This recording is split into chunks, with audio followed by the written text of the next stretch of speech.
Alright, hi guys, this is Online Modelling back again, and today we're going to have another review of a Gemini Jets 1:400 scale model. Today we have the Boeing 777-200 extended range in the British Airways 21st century. It's basically the post-Landor livery, so it's the most up-to-date livery. You can see this here on the nice box art that we have shown here. This is just a side-on view of the graphic design showing the nice current BA livery with all the details that are what we expect to find on the die-cast model itself once we open it up. So it's looking promising at least. So obviously, as you can probably tell already, this is actually just the standard Gemini Jets box. It's just the square, what's making it not cube, cuboid, whatever it is, sort of box shape with the sort of dark sea blue iconic Gemini Jets overall colour, which similarly reflects the BA logo sort of Landor colour, but it's not actually the colour itself. So here on this side we have just the Gemini Jets logo. As usual, we have the 1:400 scale die-cast model, item number Golf Juliet Bravo Alpha Whiskey 854, which is the item number of course, and then the Boeing 777 from 200 extended range, as long as the graphic copied from the front. Just moving over to the next side, we just have the simple made in China, not very interesting things, barcode, and warnings, nothing interesting at all really there. And then the same is repeated on the reflected side on just there. So turning over to the back, we have I believe this is exactly the same graphic as we find on the front. The only difference is it's sort of superimposed upon this sort of generic cumulative cloud base photo here. As real as it gets is the trademark logo of Gemini Jet, so it's assuring us that we're about to embark upon witnessing the highest quality of solid die-cast metal aircraft. Furthermore, we have the Boeing officially licensed product logo just down here, which again, as usual, confirms to us that we have just purchased not just a Gemini Jets collectible item, but actually a Boeing item that can be linked to other Boeing products itself, so that's always nice to know. And then again, this model is a 2008 Gemini Jets model, produced of course in Las Vegas, Nevada, United States. Yes, 2008, so it's not too old, it's going on about 7 years now, but still very current livery, very current aircraft for any modeler looking to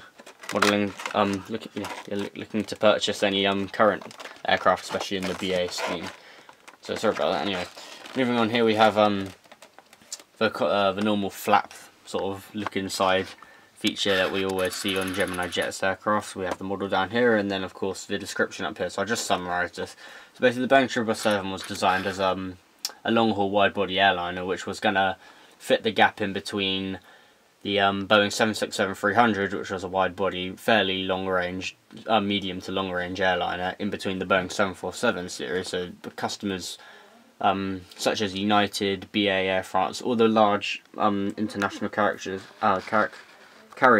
of passengers all around the world approached Boeing in the late 1980s, roughly around 1989, with the proposal that they needed an aircraft to fit this gap. So what Boeing came up with, and what first took to the air on May 17th, 1995 with United Airlines, was what was to be known as the Boeing 777 airliner in the form of the 200 series, which is seen here, except this is an extended range. But yeah, so that's a bit of the brief history of the Boeing 777.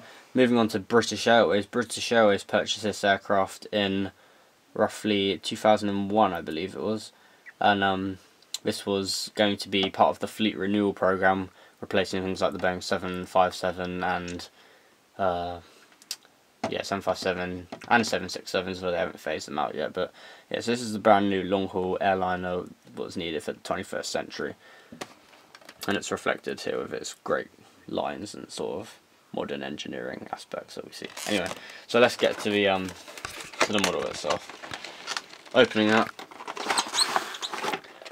as usual, we have the Gemini Jets vacuum formed plastic mould here. That is actually, I must say, people tend to criticise this because, contrary to what we see here, it's actually very easy to open. It tends to be hard to open, but it actually manages to keep the model enclosed very nicely within the packaging, keeping it not airtight, but very free away from dust and things like that, so you can preserve these things for a very long time.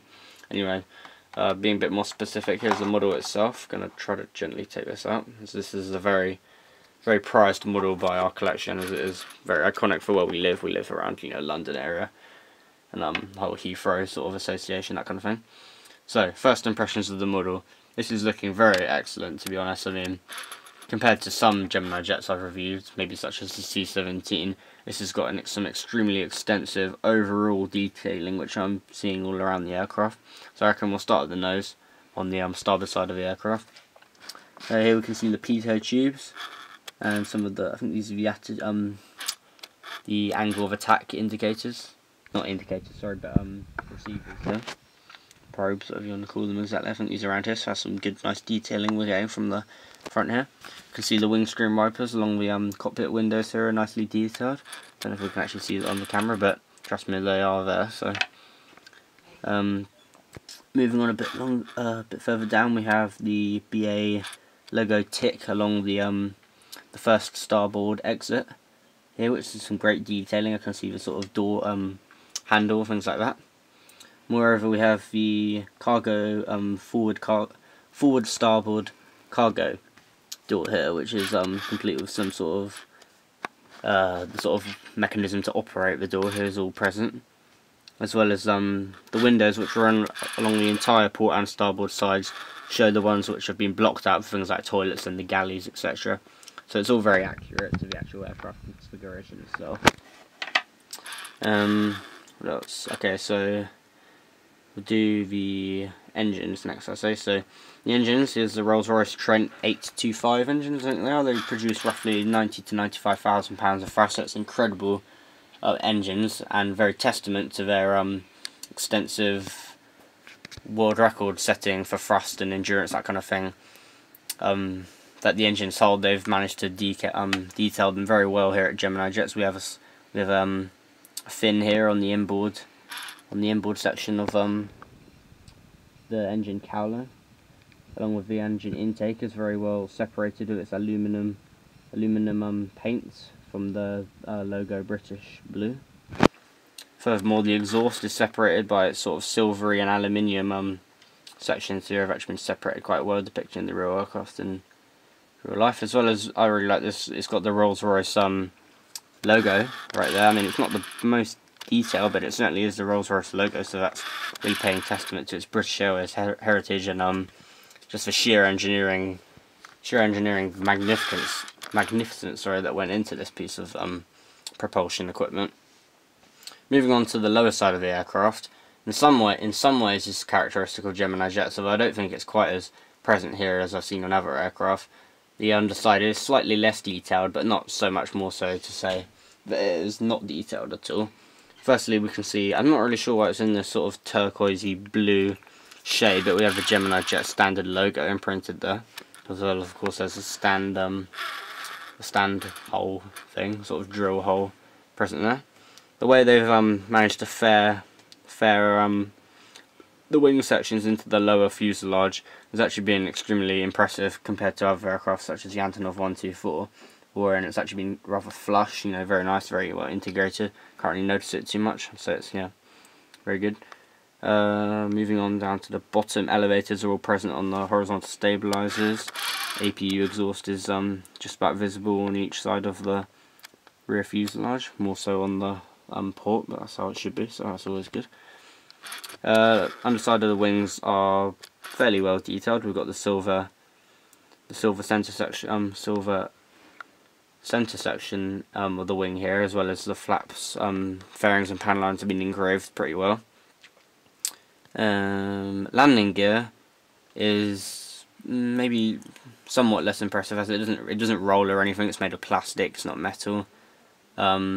Plus the way in which the tyres actually blend into the axle is not necessarily as detailed as you may expect of it on this landing gear bogie here on the 6 track. Is actually pretty good, so can't really say much about that. But finally, I'd say we've done that side, but basically the same on this side. Yeah, so great. So we've got some areas here where the fire crews at the airport would cut into it during an emergency, and you can actually read the writing there. So that's a incredible printing that's gone into this, as reflects its 21st century model heritage, I say.